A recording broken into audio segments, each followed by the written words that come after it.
years are on tour. The lights in my face. Every city's a blur. But I love the race. Goedemorgen, 11:30. Je kijkt naar de Q&A voor 30k abonnees. Ik vind het zelf heel saai om een uur naar iemand te luisteren die vragen beantwoordt. Dus we gaan vliegen naar Genève, bus ophalen, groep ophalen in de Franse Alpen en naar huis rijden. Maar aangezien we dat al de laatste week een paar keer gedaan hebben, dacht ik, weet je wat? Op de reis doen we gewoon vragen beantwoorden.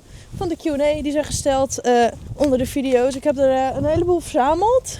Dus, en ondertussen film ik wat. Maar dan ga ik niet de hele tijd uitleggen wat ik aan het doen ben. Aangezien we dat al 30 keer gedaan hebben de laatste maand. Zo ongeveer. Dus.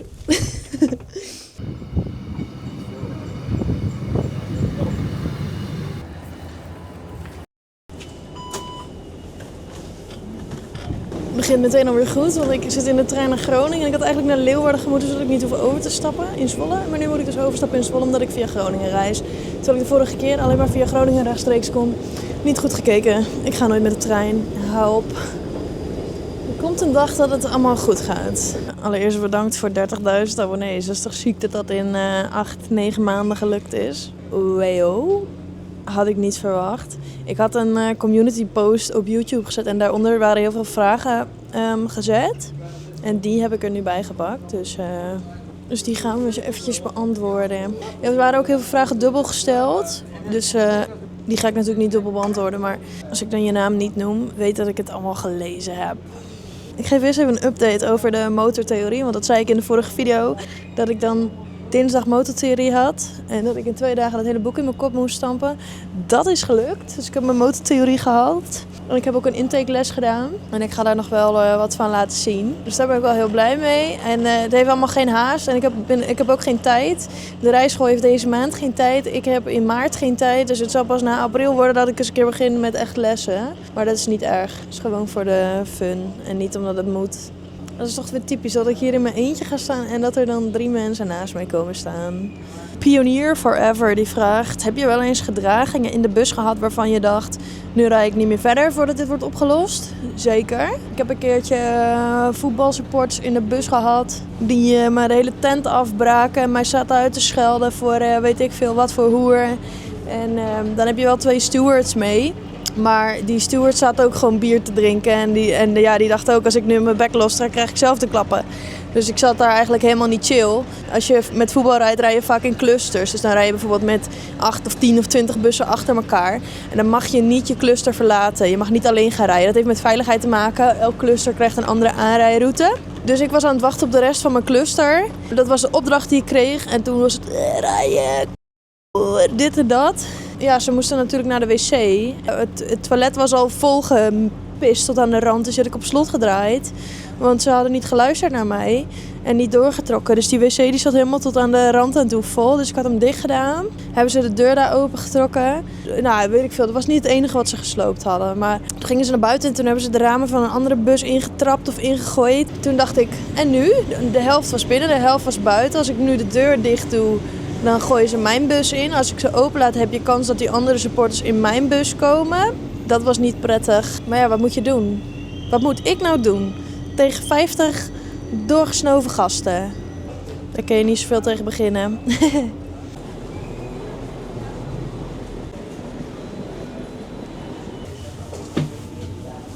ga mijn vlucht missen. Ja, ik mis de trein. Ik kom pas om 3 uur aan op Schiphol. Ik kan een taxi pakken of zo, een Ubertje. Oh, ik ben op Zwolle. Ik kijk even snel wat een Uber kost, want dat is niet zo duur. Daar zat ik in.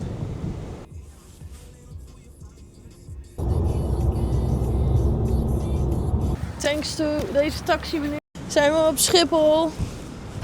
Het is nu 2:15. Als ik met de trein was gegaan, was ik om 3 uur aangekomen. Oh, deze deur is dicht, oké. Nou is mijn vlucht vertraagd naar 4:10 in plaats van 2:15.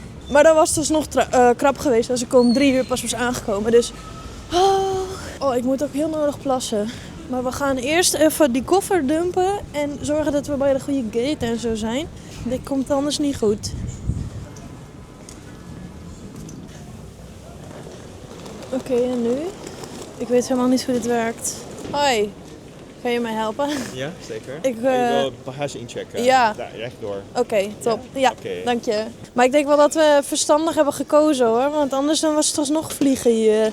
Jo, dankjewel. Wat heeft u lint? Dankjewel. Ja, vreselijk hè? Die heb ik gekregen van iemand. Maar ik denk, nou zo jatten ze hem vast niet. Dank je. Van Schiphol to Genève.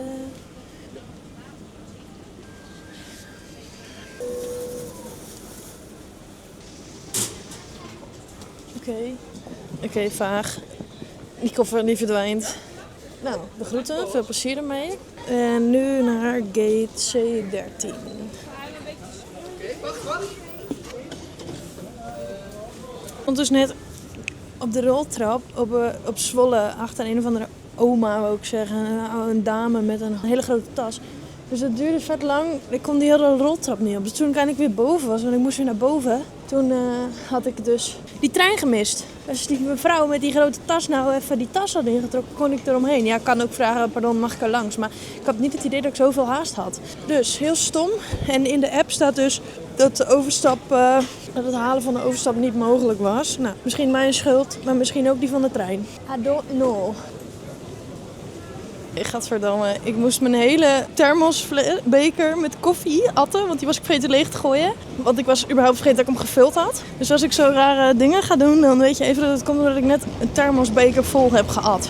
Hij zegt nee, loop maar terug, maar dan moest ik weer helemaal in de rij gaan staan. Ik zei nee, ik drink het zo wel op. Nee, dat duurt te lang. Ik zeg wedden? Hij zegt oké, 5 seconden. Dus ik heb 5 seconden mijn koffie opgezopen. Hoppakee. Oh, en ik moet al zo nodig plassen. Niet heel grappig, maar wel een beetje. Skuut. Oh, droombaan. Niek 9767 vraagt: hoeveel bussen hebben jullie? We hebben er 18 op het moment, waarvan 2 weggaan. Dus die rijden niet. En ze zijn nog met eentje bezig, dus die rijdt ook niet. Dus dat betekent dat we 15 rijdende bussen hebben. Oh, is dit mijn gate? Nee. Sjoerd Zeeland die vraagt: zou je mee willen doen aan meiden die rijden? Ik zal je vertellen, hè. Ik zou een keer in een seizoen komen. Toen hebben we besloten om dat eruit te halen. Ik had ze aangeboden om mee te gaan naar, nou noem eens wat, een ritje Italië of zo. En weet ik wat, het was allemaal moeilijk. De jet op. Kijk, ik heb zelfs gewoon een souvenirtje gekregen. En dat bord dat bij ons in de kantine hangt, meiden die rijden, die komt daar ook vandaan. Nou, en het jaar erop belde ze of ik mee wilde doen en toen wilde Veenstra het eigenlijk niet meer. Want we hebben dat jaar toen best wel veel werk ervan gehad. Alle passagiers moeten toestemming geven, een verklaring invullen dat ze er akkoord mee zijn om in beeld te komen. Ja, en toen ze het dus weer vroegen, toen zei Veenstra van nee, dat gaan we even niet doen. Nou, en dat seizoen is zeg maar nu op tv. Het is 2:15, ik moet 3, 4 uur, 4:10 vliegen. Dus eigenlijk ben ik hier nu gewoon alsnog 2 uur te vroeg. Stan Bronstring 2001 vraagt: zou je ooit treinmachinist willen worden? Ik denk het niet. Ik wil sowieso nooit iets worden. Ik ga gewoon iets doen. Rijd je ook wel eens treinvervangend vervoer? Heb ik wel eens gedaan. En dan kom ik ook bij je derde vraag: wat vind je de minst leuke rit om te rijden? Treinvervangend vervoer. Ik heb 2 keer een dag treinvervangend vervoer gereden, waarvan ik sowieso 1 dag op reserve stond. En die ene keer, toen werd ik helemaal niet opgeroepen. Toen heb ik gewoon 12 uren achter het station gestaan. Dat is echt een traumatische ervaring. Want als er iets is waar ik niet goed in ben, is wachten. En niet weten hoe lang. Verschrikkelijk. Ik zit de hele tijd op die klok te kijken om rustig te wezen. En die andere keer had ik 2 keer een kort ritje of zo. Nou, ik vond er geen bal aan. Maar ja, dat heb je met de reservedienst. Ik denk dat als je een gewone dienst rijdt, dat het wel leuk is. Dan heb je gewoon een route en je gaat maar. Maar dat op reserve staan, daar ben je goed zat van. Na 2 dagen ben je compleet hersendood. Ja.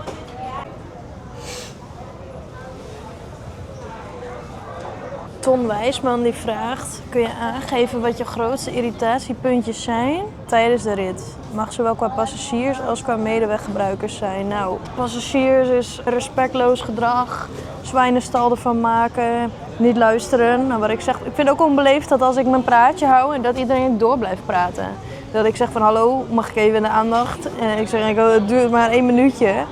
Dan vertel ik de veiligheidsinstructies in de bus, want dat is mijn plicht om dat te doen. Ik moet vertellen waar de nooduitgangen zijn, dat je gordel moet dragen en ik moet blijven zitten en niet lopen door de bus. Nou, dat soort dingen. Dan gaat de jeugd daar mooi doorheen zitten tetteren, ongeïnteresseerd. Dan denk ik, nou jongens, kom op, want als er brand uitbreekt, heb jij niet gehoord wat je moet doen. Want dat heb ik ook helemaal niet verteld. Maar dat weet je dan niet. Nou, dus eigenlijk gewoon asociaal gedrag. Vind ik vervelend. Grote bekken. Heb ik zelf ook. Dus dat is hypocriet. Irritatie aan medeweggebruikers is automobilisten die geen cruise control gebruiken. Mij met een bloedvaart inhalen, invoegen en hem dan op 98 ervoor slingeren. Waardoor ik weer af moet remmen en eromheen wil. En dan ga ik eromheen en dan gaan ze gas bijgeven. Dat vind ik heel akelig. Ja, en dan denk ik, nou, dit was een nutteloze actie van je. Of dat ze links mij voorbij chasen, of mij afsnijden om vervolgens de afrit te pakken. Dan denk ik, blijf er lekker achter. Of dat ze willen invoegen op de snelweg. En ik kan bijvoorbeeld niet naar links en ik hoef ook niet naar links. Je moet zelf ook een gaatje zoeken. Dat ze dan daarnaast blijven rijden en dan vervolgens hem of per se ervoor willen proppen of net niet erachter kunnen proppen. Dan denk ik, ja, heb jij verkeerd ingeschat, maat. Wat is nog meer vervelend? Mensen die op busstroken parkeren, busparkeervakken gaan staan. Wat ook vervelend is mensen die de dode hoek niet begrijpen. Of als ik ergens achteruit inrij of zo, of aan het manoeuvreren ben, dat ze precies daar gaan staan waar die bus naartoe uitzwenkt. Of waar ik naartoe ga met mijn wieltjes, dat ik bijna over je tenen heen rijd. Als jij niet weet wat dat ding doet, blijf daar gewoon weg. Dat is gevaarlijk. Dit vind ik ook ontzettend vervelend. Mensen die dan een bus huren of in de bus zitten bij mij en die denken dan dat die hele bus van hun is. Ik heb gewoon mijn spulletjes in die bus liggen, achter in de kastjes en zo. Stel, ze hebben 1 vuilniszakje extra nodig. Stel je voor je bent wagenziek of zo. Nou, dan wijs ik jou aan van, daar ligt het, je mag er wel eentje pakken. En dan vervolgens denken ze dat ze toegang hebben tot alle kastjes en dan trekken ze die halve bus overhoop. En dan zitten ze continu in mijn kasten te graaien. En dan denk ik, nee, dat is niet de bedoeling. Je bent de gast, blijf uit mijn kast. Hé, dat rijmt. Was dit genoeg antwoord op je vraag, Tom Wijsman? Je bent niet goed wijs, man. Een vraag van Ronald Kerstens. Hoe groot ben jij? Fucking groot. 1,69 meter staat er op het paspoort. Deze vind ik leuk. Een paar keer gesteld, dus ik pak even die van R2K2 erbij. Welke kanalen volg je zelf op YouTube en wat is je favoriete YouTube kanaal? Wat kijk ik vaak? We pakken gewoon even mijn ding erbij. Ik kijk altijd naar Waar Gebeurt. Die vertelt shit over moordzaken. Ik kijk alleen de moordzaakdingen. Die griezelverhalen vind ik geen zak aan. Maar dit is wel een leuk kanaaltje. Ja, wat kijken we nog meer? Ja, Betrapt. Ik kijk wel eens naar Gio. Oh ja, Roddelpraat kijk ik altijd. Ik kijk wel eens naar Serpent. Hoe heet die vent? Rick? Ja, zet ik halverwege uit, want dan erger ik me. Lubach, Gio. Johan, onderweg met Johan. Oh, dit ben ik zelf. Opsporing verzocht. Hier, Waar Gebeurt. Het is niet heel interessant. Oh ja, dashcam shit van Game Meneer. Wat een interessante dingen kijk ik, zeg. Jeetje, wat leeg. Plotno is wel leuk, maar die plaatst niet zoveel. Een mooi keeltje. Hier heb je ook Plotno. Toetruck Tim. Jazeker. Nog meer moord. Dat is een goeie. Ik zit altijd op Podimo. En dan luister ik altijd naar... Nou, deze niet altijd meer. Geus en Gorgels. Maar ik luister nu Wat een Week helemaal terug. Dat is wel geinig. Met Maxim Hartman en Willem Treur. Ga ik in het vliegtuig luisteren. Ja, dat is wel leuk. Even zien, wat hebben we nog meer? 3 kwartjes met Wiwa en Freddy. En dit luister ik allemaal niet. Ik heb per ongeluk een keer geopend. Nou, ook lekker leeg. En wat hebben we nog meer? Oh ja, ik kijk ook wel naar Martijn Kuipers trouwens. Ik ga kijken waar ik op geabonneerd ben. Abonnementen. Onderweg met Johan, Roddelpraat, Martijn Kuipers, Waar Gebeurt, Dumpert, Plotno, Toetruck Tim, Bus Traveling Man, Moestas Cruiser. Oh, Egbert kanaal. Ja, dat is ook leuk. Leven op wielen, Batraaf. Oh ja, ik luister ook een podcast trouwens. Sextortion. Die is ook wel interessant. Vlucht is nog meer vertraagd. Shitey. En Itzerda die vraagt... Oh, die zegt alvast gefeliciteerd met jouw 30.000 abonnees. En dank voor deze Q&A-ronde. Mijn vragen. Had jij het verwacht dat het zo'n succes zou worden toen je hier aan begon? Nee. Ik weet niet wat me overkomt. Waar komen al die mensen vandaan, joh? Ik zit gewoon in de bus te rijden en mensen die kijken ernaar. Nou, dat had ik niet verwacht. Maar ik waardeer het. Zeker. Ik kreeg heel veel leuke reacties, dus dat vind ik ook echt vet leuk. En mensen die in één keer buschauffeur worden, dat ik denk... Moch, dat gaat best. Er zijn heel veel collega's erbij. Amersfoort 10, die zegt... Je lijkt gevoel voor techniek te hebben. Zekering vervangen, accu laden, videoopname bewerken, drone. Zou je hier meer mee willen doen? Nee, ik kan mijn ei wel kwijt. Hoe ga je te werk bij het maken van een video? Bijvoorbeeld verzamel je dagelijks fragmenten die je wil gebruiken? Wat zijn selectiecriteria? Of zit je zondagmorgen nog de laatste aanpassingen te doen? Eerst muziek en monteer je daaronder of andersom? Nee, ik film gewoon een heleboel rommel onderweg. En soms vergeet ik hem ook uit te zetten. Dus dan heb je in één keer 20 kilometer snelweg voor je snuffert. Nou, en ik kijk gewoon alles terug. Ik scroll er een beetje doorheen. En meestal kijk ik dan naar het geluid, of ik iets zeg. Of dat er iets wordt gezegd of zo. En daar luister ik dan naar. En anders dan skip ik er een beetje doorheen of ik nog vreemde inhaalacties of zo zie. Nou, dat. En voor de rest probeer ik zoveel mogelijk een beetje stabiele beelden te pakken. Want ik loop altijd met die camera zo te zwaaien. Oh ja, en dan als ik bijvoorbeeld een muziekje eronder zet, dan knip altijd eerst gewoon stukjes beeld. En dan zoek ik er wel een muziekje bij. En dat moet een beetje passen. En dan ga ik de lengtes van die clips daarop afstemmen. Je zat al op diverse social media platforms. Waarom wil je YouTube erbij gaan doen? Ja, TikTok is gewoon uit de oude hoer begonnen, uit flauwekul. Als ik me verveelde, ging ik even zo'n stom filmpje in elkaar plakken. En daar was wel animo voor. Maar ik heb ook wel een serieuze kant. En het werk is ook heel serieus. En op TikTok, dat is allemaal short format als het ware. Daar kun je nooit gaan... Ja, je kan wel gaan uitleggen wat je aan het doen bent. Maar daar zit een ander publiek op. Dat zijn jongelui met een hele korte spanningsboog. Die hebben geen genoeg concentratie om een filmpje van 3 minuten bijvoorbeeld te gaan kijken. En ik kan in 3 minuten niet mijn hele werkdag laten zien. Ik denk, nou, laten we eens wat langere formats gaan proberen. En je kan gewoon op een hele andere manier in kaart brengen dus wat je aan het doen bent. Dus er komt veel bij kijken. Dat is leuk om te laten zien. En dat is op TikTok niet eenmaal het publiek ervoor. Want ik heb op YouTube ook een ander publiek dan op TikTok. TikTok is veel jongelui en op YouTube zijn veel meer volwassenen die ook gewoon serieus reageren. Dus er is wat andere interactie ook. Niet alleen maar gekkigheid.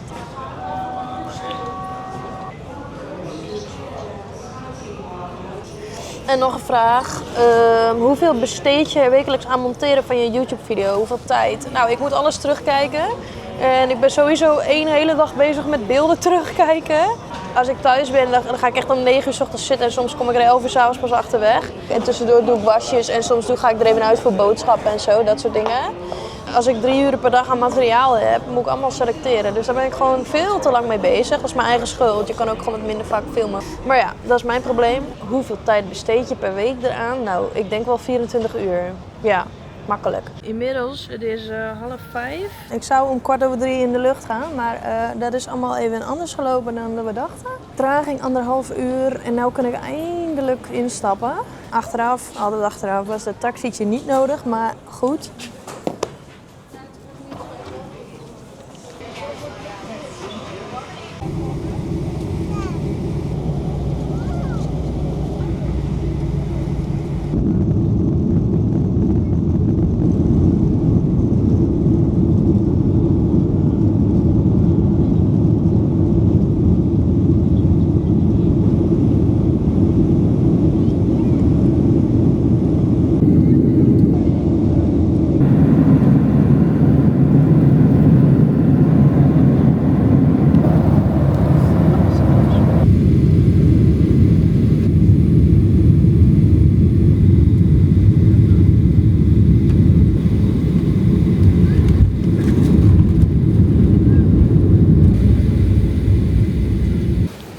Lekker warm. Lig ik er al? Nee, ik lig er nog niet.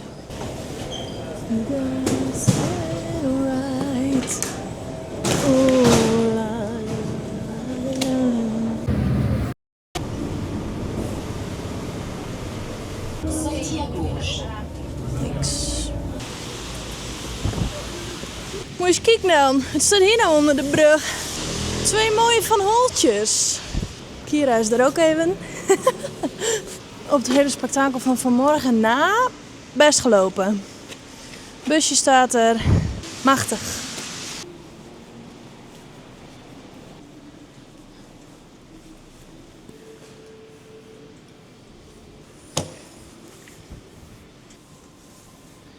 Koelwatercheck.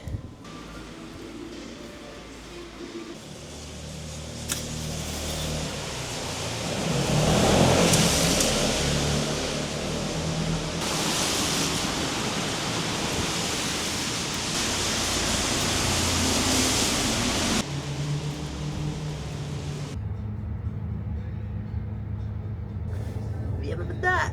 Hallo. Kan mij het schelen? Hopsa. Best genoeg. Mooi aan zo. Nou, toedeledokie. Lekkousse. Yes, succes! Yo, thanks. Ik hoor je nog wel. Doei. Kira hebben we thuis gebracht. Hoi. Op naar Chambéry.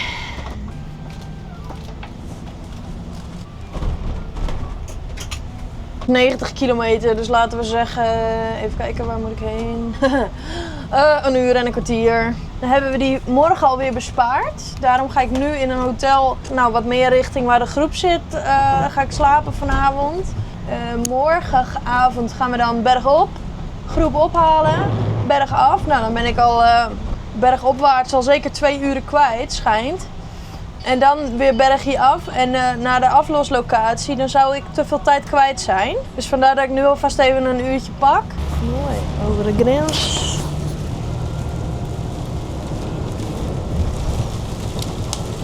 Amersfoort 10 die vraagt welke vrijheid heb je van je werkgever om busvideo's te plaatsen. Ik hoor ze eigenlijk nooit ergens over, dus ja, het was ooit de bedoeling om video's te maken als reclame voor Veenstra. Dus meer gericht op firma Veenstra, maar per ongeluk is mijn naam daar een beetje aan blijven kleven.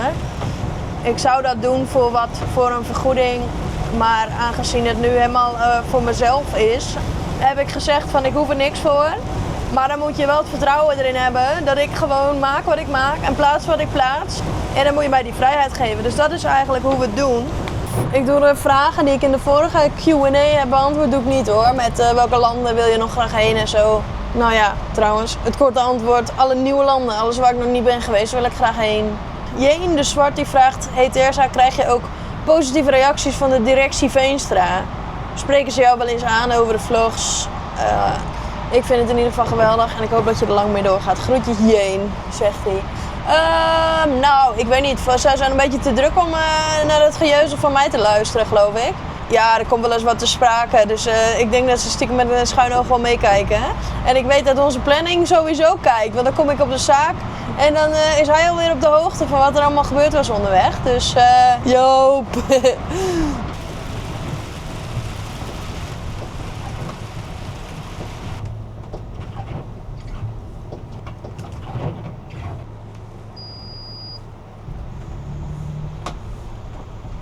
Mooi, ontzettend lang lopen zoeken naar een parkeerplek. Want het was weer dikke drama. Even zien, ik heb een Uber besteld en ik sta ergens op een hele random plek. Het is 20:20. Dus het duurde allemaal weer langer dan gedacht. Ik stond eerst op een plek waar je eigenlijk niet mocht staan. Ik denk, ja, dit durf ik niet voor de hele dag en nacht. Maar ja, nu sta ik ergens buiten de stad. Dus daarom heb ik ook mijn Uber besteld. Want ik ga niet lopen, het regent. Ik vind het niet prettig meer.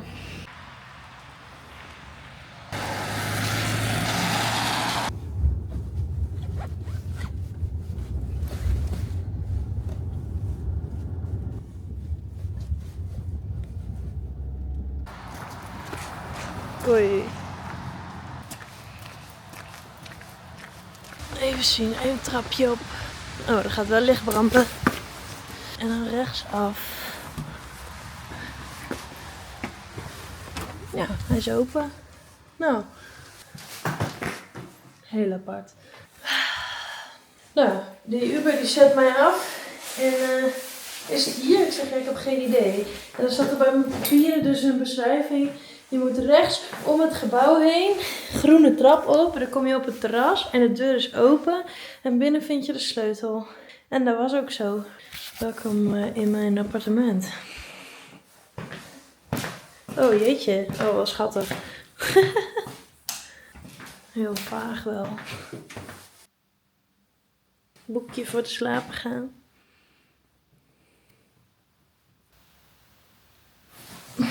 Ja.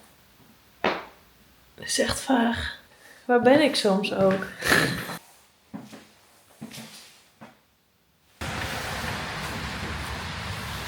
Ik vind het niet een hele prettige plek of zo.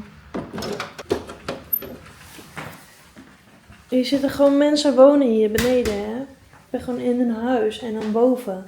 Nou, ik voel me hier niet fijn. In een of andere doodlopende straat, in een appartement, waarvan de Uber zegt, is dit het? En dat ik zeg, geen idee. Nummer 36? Ja, dit is nummer 36. En dat je dan een beschrijving krijgt.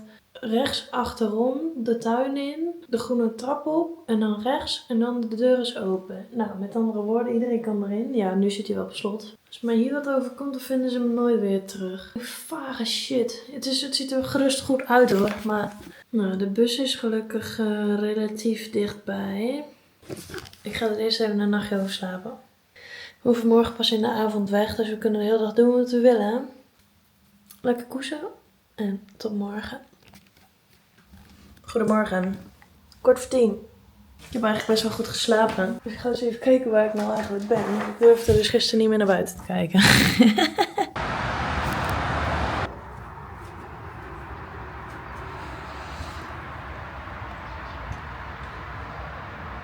Dit is gewoon midden in een woonwijk. Het is gewoon een straatje, een doodlopend straatje. Ja, dat is ook raar. Aangezien het dus geen hotel is, maar een... wat is dit? Slaapkamer? Pension? Appartement? Iets. Is er geen eten, dus ik moet zo... Nou, er moet helemaal niks. Ik ga niet dood, maar...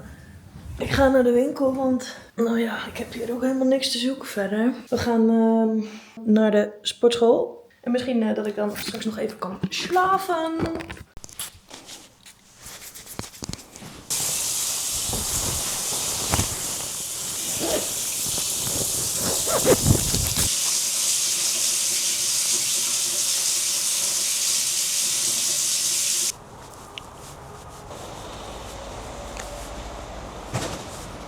Schrik me dood.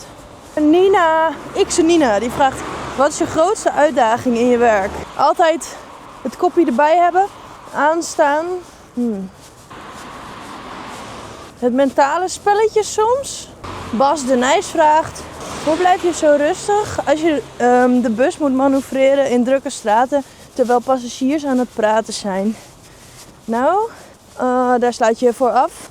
Ik wel in ieder geval, dan hoor je dat niet meer. Heel enkel lukt dat niet, maar meestal de tong uit de bek en dan ben ik gewoon gefocust. Went het of hoor ik het niet meer? Dat is een goede vraag. Ik denk altijd maar zo. Zij weten niet hoe je een bus moet besturen, dus alles wat ik doe is goed. En als ik het niet goed doe, weten ze het ook niet, want zij kunnen geen bus besturen. Dus Django Groen vraagt: heb je een duidelijke app voor de reisplanning? En waar je duidelijk kan zien hoeveel kilometer je moet rijden, hoeveel pauze je moet houden en wanneer je rustdagen zijn. Nee, die heb ik niet. Maar onze planning die houdt rekening met onze rustdagen. En ik weet eigenlijk ook niet eens hoe dat is geregeld. Maar ik kan in mijn app dan zien dat er rustdag staat. Dus dan denk ik dat het automatisch ingepland is of zo. Voor mijn eigen routeplanning, dan kijk je gewoon hoeveel kilometer het is en waar je heen gaat. En op een gegeven moment weet je zelf wel wat een beetje een mooi blok is. Als ik 's nachts ben, rij ik grotere stukken aan één.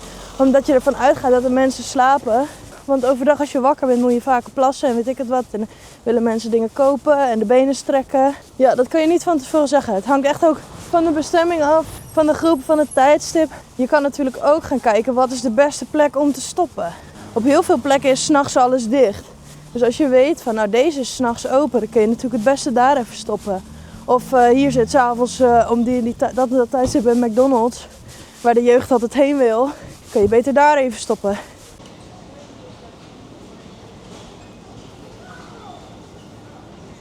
Ondertussen in de Carrefour. Volgende vraag. Max Meister vraagt: wanneer zullen de Alcoa's eindelijk goed worden schoongemaakt? Als jij weer in de buurt bent. Maxi NL zegt: wat zien kijkers in je vlogs niet, maar wat gebeurt er wel dagelijks tijdens een tour? Ik die bijna 60 keer in mijn broek plas, omdat ik weer een paar uren moet zitten en dat helemaal niet kan. Ik denk dat alles wel een beetje in beeld is eigenlijk. Zo gek is het nou ook weer niet. Welke misvatting over touringcarchauffeurs hoor je het vaakst? Dat we lui zijn? Ja, dat valt wel mee. We zijn lui, maar we werken ook hard. Roofbouw op je lichaam plegen. Lange dagen, korte nachten, boelgevlieg en veel wachten. Is er een misvatting over touringcarchauffeurs? Ja, wat ik wel jammer vind om te zien is dat ex-touringcarchauffeurs die het werk niet meer doen, dat ze het gaan lopen afzeiken. Dan denk ik, nou, je hebt het 100 jaar gedaan en dan ga je nu afzeiken en dat alles slecht is. Ja, tijden veranderen, ja, dat klopt. Maar dat wil niet zeggen dat ik er geen plezier aan beleef. Eeuw, hier ligt een onderbroek. Daar. Oké. Soms dan sta je op de busparking met allemaal chauffeurs en dan is het alleen maar zeuren, zeuren, zeuren. En daar heb ik geen zin in. Lief doen, leuke verhalen vertellen.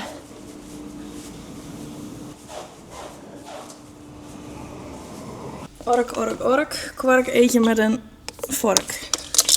Dan ben ik in de Carrefour. Dat is echt zo'n grote winkel. Daar word ik al helemaal gek. Ik ben een uur aan het zoeken naar iets. Want er zijn 100.000 verpakkingen, kleuren, soorten, maten. Dan hebben ze geen breker of zo. Vervelend. Dus dan wordt het kwark met een vork. Als ik aan het sporten ben, dan gaat mijn brein in één keer werken in plaats van dat hij juist uitgaat. Dat is heel irritant. En toen schoot mij ineens te binnen dat ik vorige week een bericht had gehad over deze rit. Dat de pas tussen 10 uur 's avonds en 7 uur 's ochtends dicht is.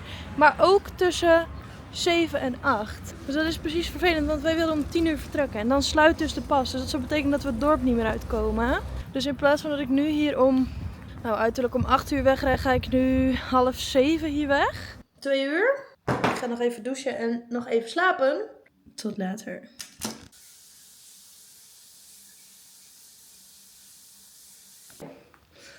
Goedemorgen. Even geslapen.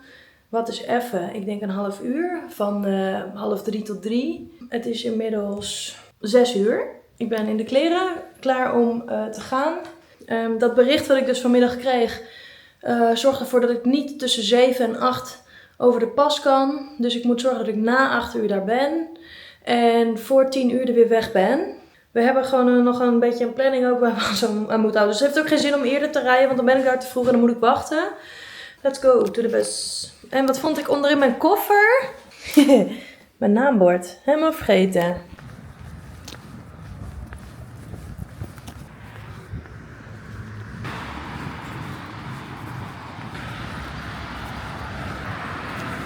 Oké, het is 6:30. Ik heb de bus klaar voor vertrek. We gaan naar Val Thorens. Volto, 112 kilometer. Het is druk daar, zie ik wel, voorbij Moutier. Dus we gaan maar mooi die kant op.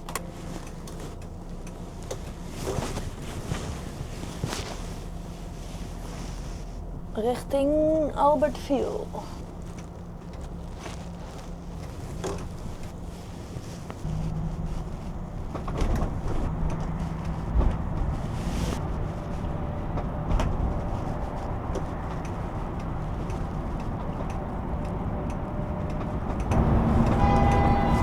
Django Groen vraagt zich af, wat doe je als je zo ziek bent dat rijden een uitdaging wordt? Nou, bus aan de kant, jammer. Pas je programma maar aan.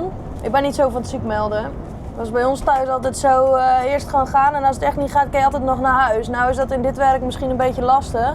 Ja, kun je zelf wel inschatten. Als het niet vertrouwd is, moet je het niet doen.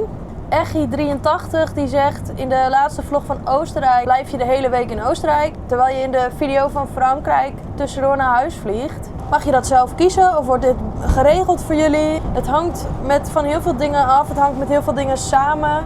Hoe lang is de reis? Hoe nuttig is het om naar huis te vliegen? Hoeveel dagen ben je dan effectief thuis? Hoe druk is het in die periode? Is er een vliegveld dichtbij? Kun je daar makkelijk komen?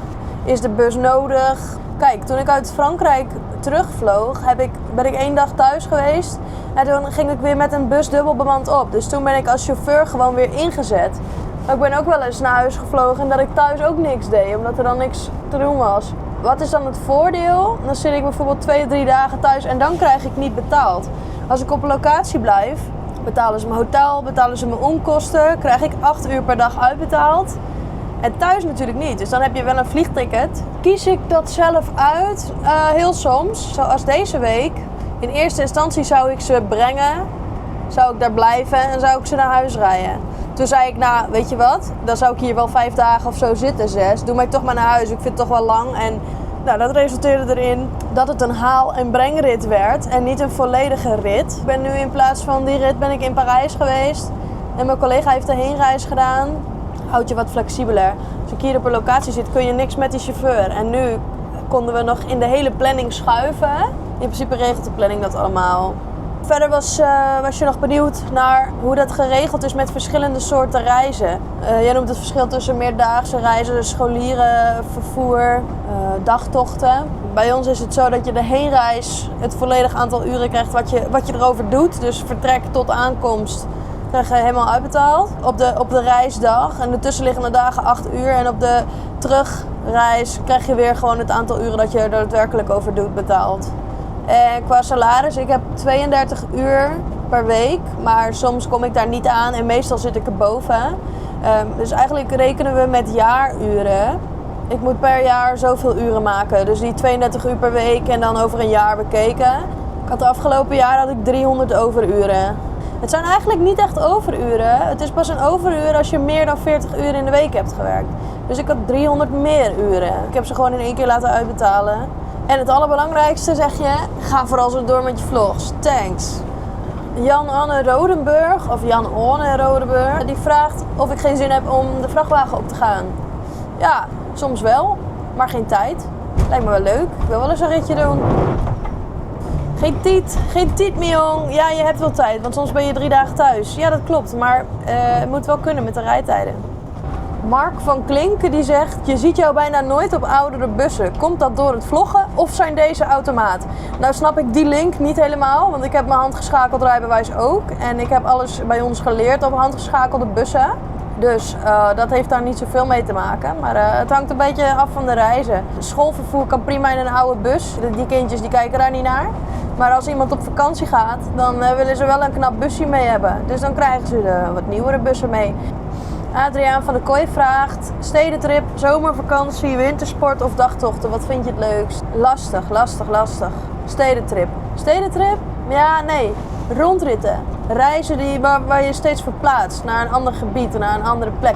Zoals Italië afgelopen najaar, om eens wat te noemen. En Schotland ook. Elke dag zo even een stukje rijden, dingen bezoeken, even wachten, ergens naar binnen. En dat vind ik leuk. Luc Hoen die vraagt, welk rijbewijs staat er nog meer op het lijstje om te halen? Zijn er nog meer rijbewijzen die je kan halen? Geen idee. Wat zal ik hierna gaan halen? Joe Wouters vraagt, wat voor werk zou je doen als je geen buschauffeur mag of kan zijn? Wellicht was ik dan op de ambulance gegaan, ambulancechauffeur. Want ik werkte al bij de dokterswacht, korte lijntjes. Dus misschien had ik wel door kunnen groeien of stromen of whatever. Of trouwens, wat me ook nog wel leuk lijkt, in de orgaantransport. Dat leek me ook wel mooi. Jos van de Ploeg, lijkt het OV je niks? Nee. Eva Fotografie die vraagt, is het nooit saai? Op een gegeven moment kun je de routes toch dromen? Ja, maar ik rijd nooit weken achter elkaar dezelfde route. De groep is altijd anders. Waar haal je ze op en vanaf waar ga je dan je route beginnen? En dat zorgt er ook voor dat je stopmomenten weer anders zijn. Dus ik stop bijna nooit op dezelfde plekken. Omdat ik altijd op een andere plek moet wisselen en weet ik het wat. Als ik naar Engeland ga, dan kun je wel met 10 verschillende boten die kant op. Je kan met de trein die kant op.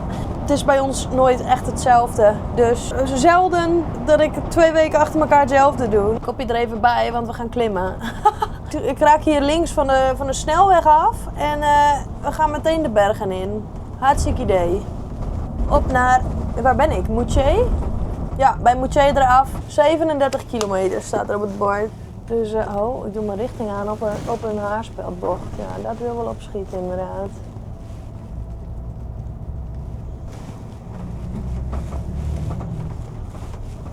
Drie kwartier tot een uur heb ik daarvoor nodig. Ik heb deze klim nog nooit gedaan. Even goed opletten. En het is donker. Dat is Marsstoel.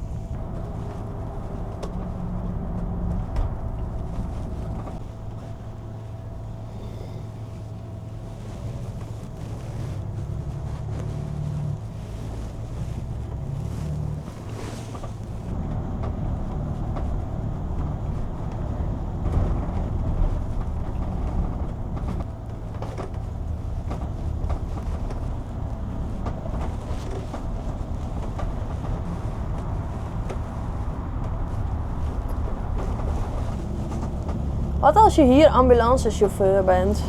Ja, heb je nog wel wat te doen.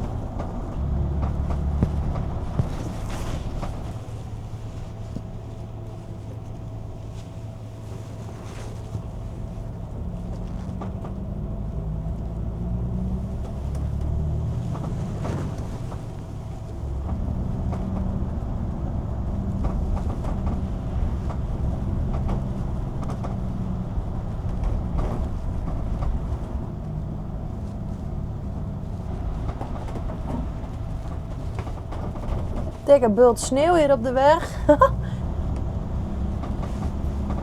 Het is wel een mooi weggetje hoor, dit. Leuk man. Is er serieus sneeuw gevallen hè?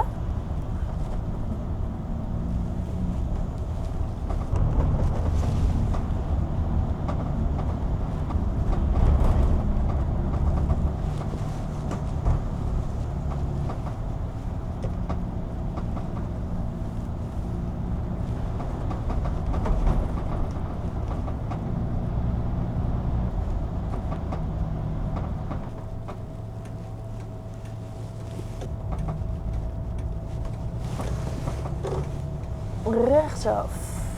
Oké, en deze weg die is dan dicht. Tussen dit dorp in ieder geval en Valto. Tussen 7 en 8, het is nu 8:30. En na 10 uur.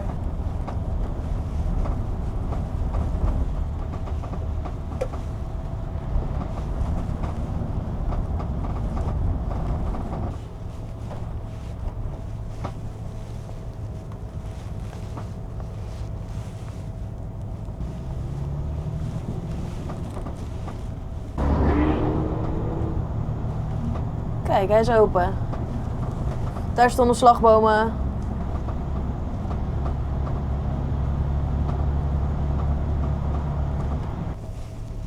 Wat doen we hier?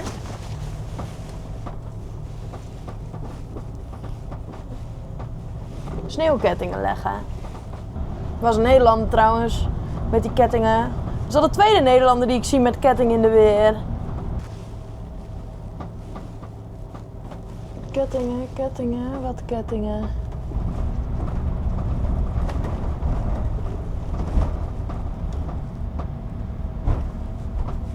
Nou, zijn we er, yes. Zolfbus, nou dat ben ik wel.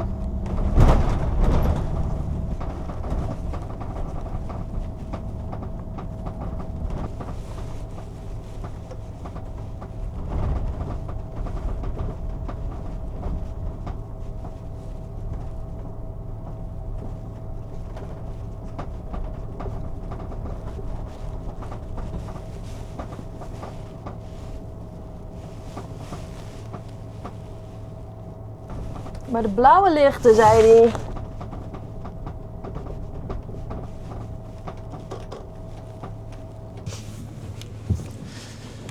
Oeh.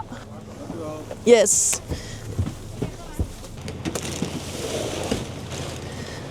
Zijn er veel skis? Valt wel mee. Oh, oké. Want ik zou zeggen, anders kunnen we die misschien best tegen de achterwand leggen. Want dan gaat het niet schuiven en buigen. Oh, zo. Dus tegen dit wandje, zeg maar. Ja, dat... Kom maar.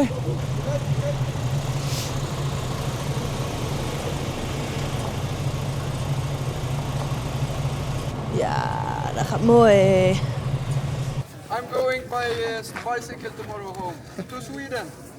Fuck me. Hon filmar ju här liksom. You wanna come? I have no. Mooi, let's go. Goedenavond. Hoi. Mijn naam is Tirsa en ik breng jullie een heel stuk Frankrijk in. En dan neemt Max het weer over en die brengt jullie thuis. Goeie reis. Dankjewel. Hebben jullie een leuke week gehad? Ja, super. Mooi. Goed zo. Nou, let's go. Thanks voor de flexibiliteit met het op tijd zijn en zo, want de weg gaat zo dicht. Dus we gaan gauw die kant op. Ik moest nog even pauze afmaken, zodat we nu wat langer kunnen rijden. Dus dat gaan we doen. Als er wat is, let me know. Oké. Yeah.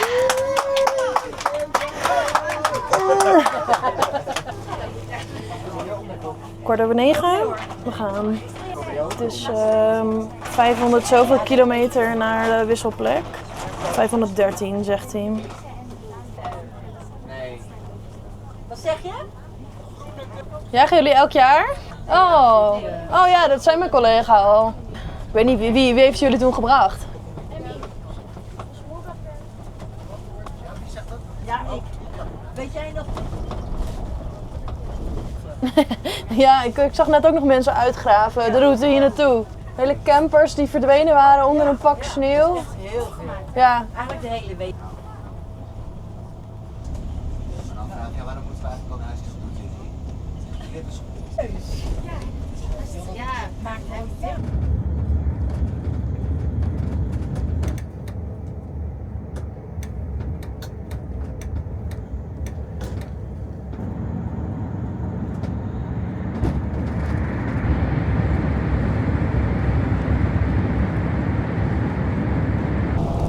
Dames en heren, we gaan eventjes pauzeren.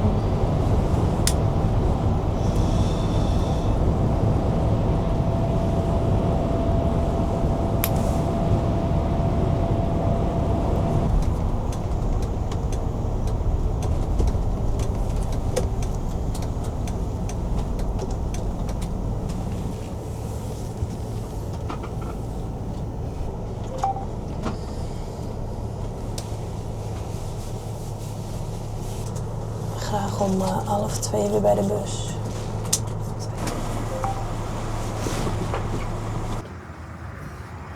Tien voor 1. Ik denk ongeveer op de helft. Ja, ik heb zo'n 3 uurtjes gezeten. Ik moet er nog 3. Je druk met de bussen. Poeh, ik kreeg het zwaar. Dus ik denk ik ga stoppen. Ik had het liefst nog wat verder doorgereden, maar één kakker. Waar zijn we? Lyon al voorbij.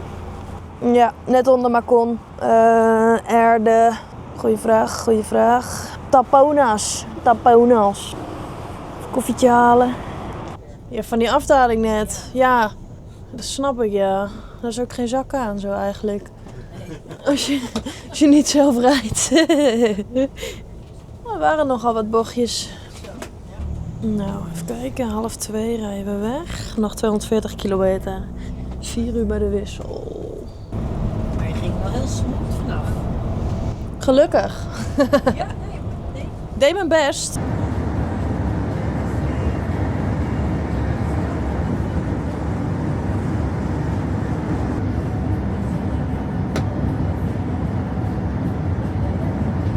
Nou, en wie haalde de eindstreep niet? Ik 35 kilometer voor dat wisselplek nog even naar de wc.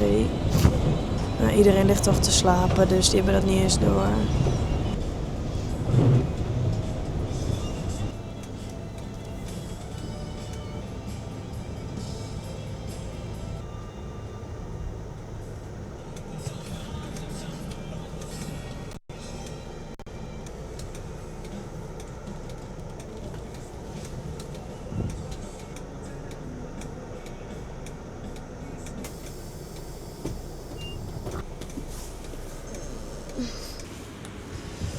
Latta.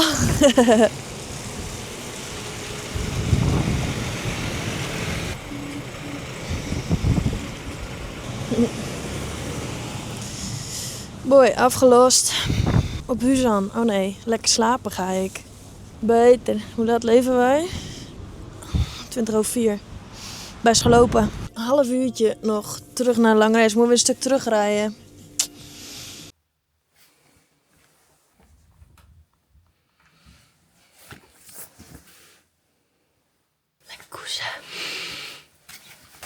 Morning.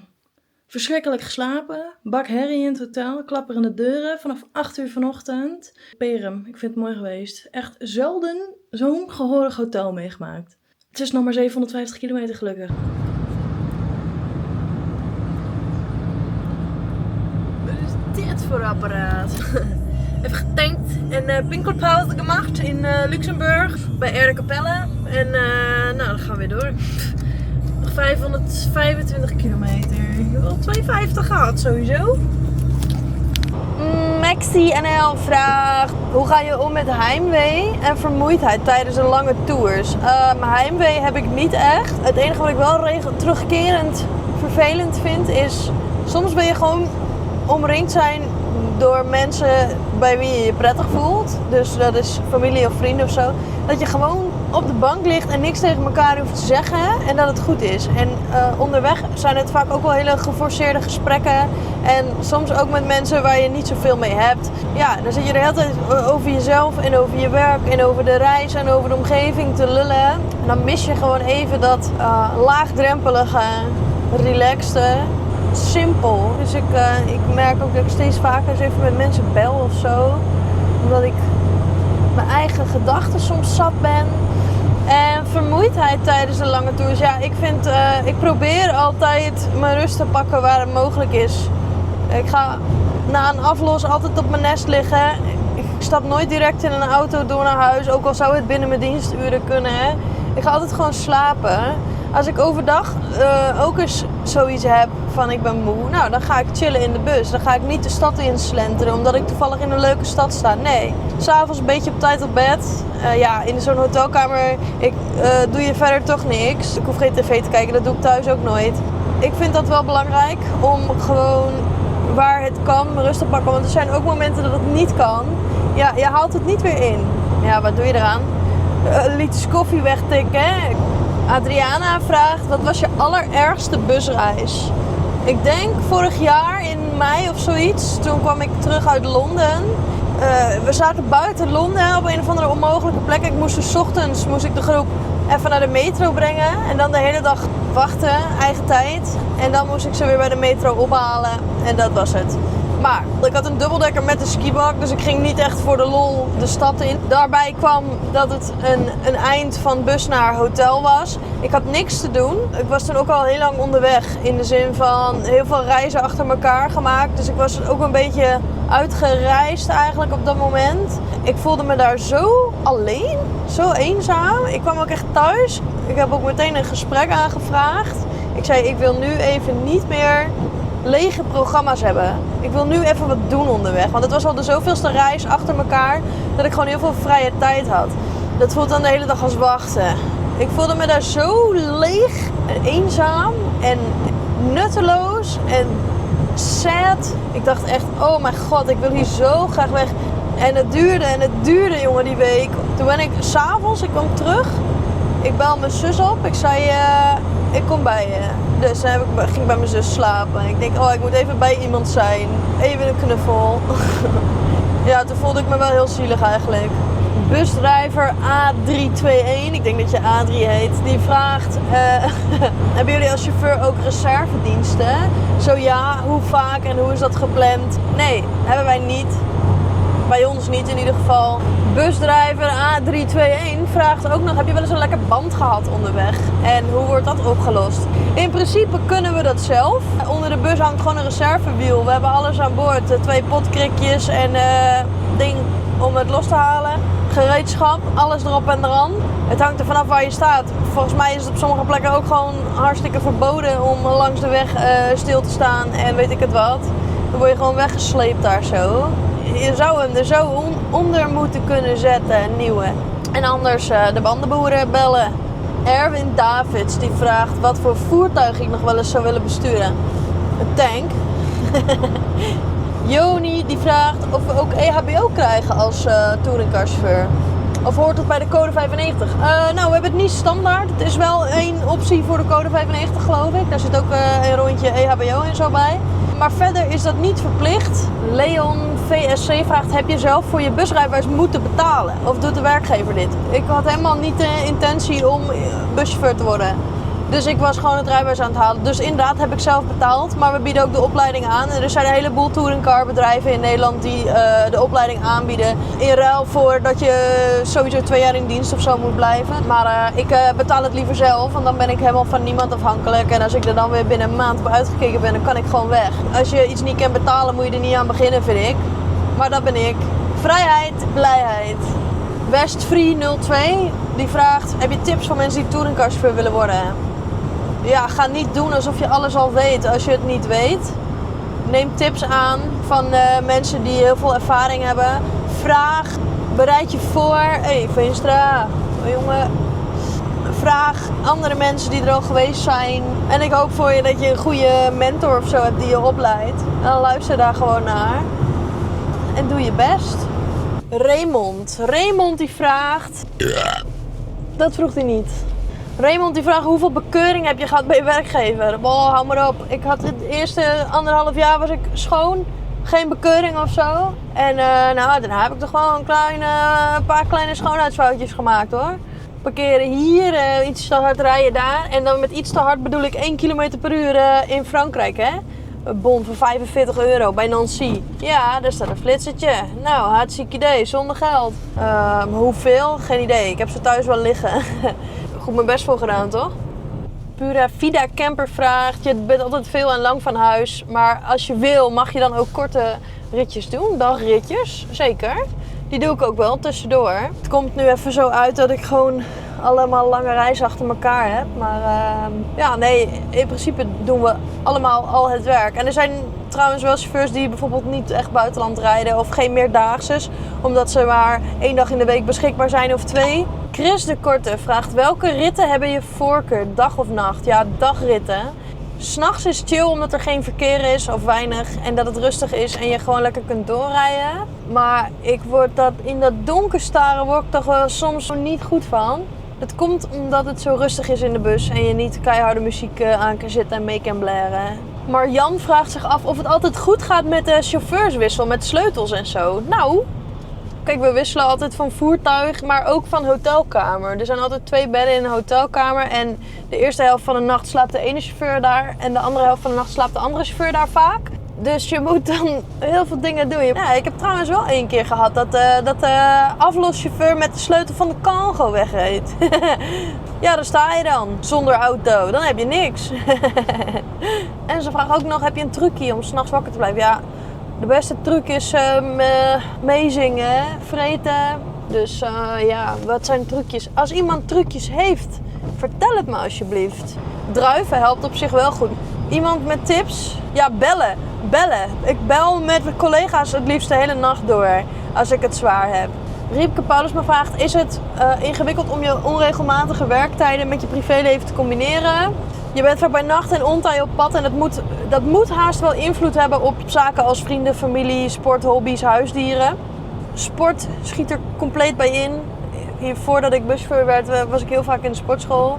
En nu alleen als ik tijd, energie en een sportschool in de buurt heb, alleen dan ga ik. En dan moet je ook nog eens je kleding bij hebben. Dus dan moet je er van tevoren al over na hebben gedacht of er überhaupt een mogelijkheid is om te gaan. Dus ja, dat schiet er wel eens bij in. En als ik dan thuis ben, dan gun ik mezelf soms ook gewoon om even niks te doen. Huisdieren heb ik niet. Vrienden zie ik weinig. Ja, verjaardagen mis ik. Moet ik zeggen dat ik dat misschien niet eens heel erg vind. Maar ja, je leven wordt wel heel beperkt. Maar goed, andere kant van het verhaal is dat ik online in één keer vet veel mensen heb met wie ik eens een gesprekje heb. En daar haal ik eigenlijk ook wel voldoening uit, moet ik zeggen. Op Instagram probeer ik altijd alles te beantwoorden. En ik lees op YouTube alle reacties. En ik vind dat wel vet leuk.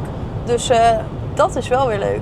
Hans Worst vraagt, hoeveel uur werk je gemiddeld per week? Daaraan toegevoegd zeg je, ik kan me indenken dat er nogal een verschil zit tussen georganiseerde reizen en gymritjes. Als je elke dag een dagtocht rijdt, elke dag een dagritje, heb je aan het einde van de week meer uren over dan als je een week op een georganiseerde reis bent. Stel je gaat elke dag van Leeuwarden naar Den Haag en dan wacht je 6 uren en dan ga je weer terug. Dan maak je elke dag 14 uur. Doe je de 5 dagen achter elkaar, dan heb je 70 uur gemaakt. Mag helemaal niet, maar ik noem maar even een voorbeeld. Als ik op een georganiseerde reis ben, ik vertrek maandag en ik kom vrijdag terug. 12 uurtjes werk op de heenreis. En op de terugreis doen we er ook 12 uurtjes over. Dan zit je op 24. En de tussenliggende dagen krijg je 3 keer 8 betaald. Is 24 plus 24. Dan heb je maar 48 uur. Dus dan heb je gewoon 22 uur minder op een week. Terwijl je met die meerdaagse reis de hele week van huis bent. J.R. Verkammen die vraagt zich af wat de pluspunten zijn van het werk. Nou, de pluspunten dat je heel vaak gratis mee naar binnen mag op allerlei random plekken. Soms bij de McDonald's in het buitenland krijg je een tientje toe, commissie of hoe je het ook maar noemen wil. Of je komt in een museum waar je anders nooit heen zou gaan, maar wat wel heel leuk blijkt te zijn. Een koffietje hier, taartje daar. Nou, dat is toch geinig. En je leert heel veel over mensen, mensenkennis. Je leert heel veel over de wereld. Onveilige shit, maar ook leuke weetjes. En daardoor verzamel je zelf heel veel informatie die je weer kan overdragen naar andere mensen. Over culturen, wijken, geloofsovertuigingen, weet ik het wat. Is toch leuk? Ik ben bij de pomp, dus ik ga even tanken. En we hebben wel weer genoeg vragen beantwoord, geloof ik. Mooi. Het is zaterdag 6:15. Ik ben klaar in Buitenpost op de zaak. Ik heb mijn papieren nog even ingevuld en verder hoeft er niet zoveel te gebeuren. Bedankt voor het kijken naar deze video. Ik hoop dat je hem leuk vond. En een ritje gecombineerd met de Q&A. Veel tekst, denk ik. Bedankt voor het kijken naar deze video. Bedankt voor alle support en leuke reacties en abonnees en alle hypepunten die jullie elke week weer achterlaten. Waardeer ik echt enorm. Tot de volgende video. Doei! Tears on top